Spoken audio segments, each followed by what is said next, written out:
I've always been seen as a little bit green in my cosy, middle-class social scene. Ever since I made that lentil stew for Abigail's birthday do, wore Birkenstocks to Brina's wedding and got those rainforest patterns for the children's bedding. My friends will think it's nonsense, but I'm proud to be their conscience. Their commitment may be scanty, but my bottles of Chianti ride the backseat of the Mazda to the bottle bank at Asda. And the second home in Rome has such amazing double glazing. That young fellow on Newsnight keeps talking about the planet's plight, and I get this niggling feeling I'm not doing this quite right. Driving to the protests in the 7-seater, discussing climate change under the patio heater. I turn on Radio 4, it's You and Yours, which I adore, but they're discussing what's in store for the planet with Jude Law, who's made some film about a war, and then they interview Al Gore, and I realise in an instant that I should be doing more.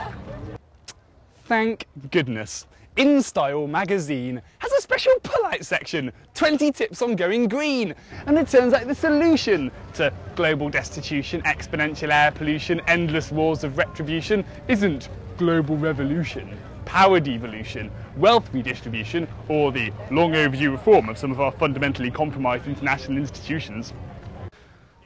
Don't listen to experts who dare to proclaim that our crazy mass consumption levels might just be to blame. For everything you need to know about economic justice, you can ask Bono. He knows the way out of this fix. Shopping. It's the new politics.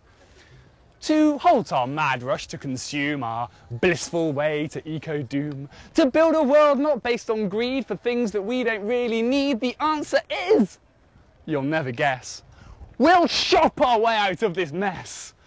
Anyone who's got the gumption can do ethical consumption and thus turn the global tables, buying things with pretty labels.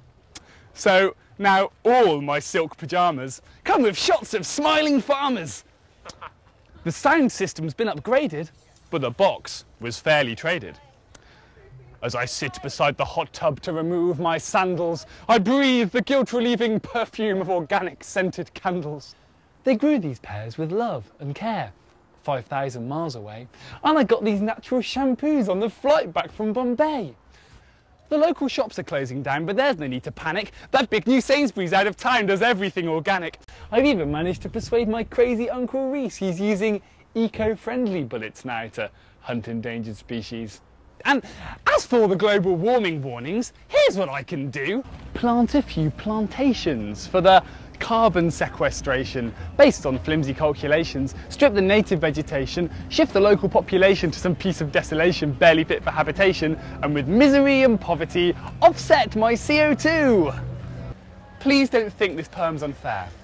I'm not saying it's wrong to care, to think about the things you buy, to ask who made them, how and why, but if you're promised cheap salvation, easy wealth for every nation, an end to global poverty, avert climate catastrophe, it's easy. It will be enough to simply buy more of our stuff.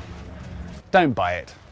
Try to understand. We need to change far more than just our washing powder brand. The answers to our global woes won't be found with shiny logos on a special aisle at Tesco's. We need to tackle head-on our rush to consumer get-on. Leave the shopping in your trolley and reject this global folly. We'll fight back.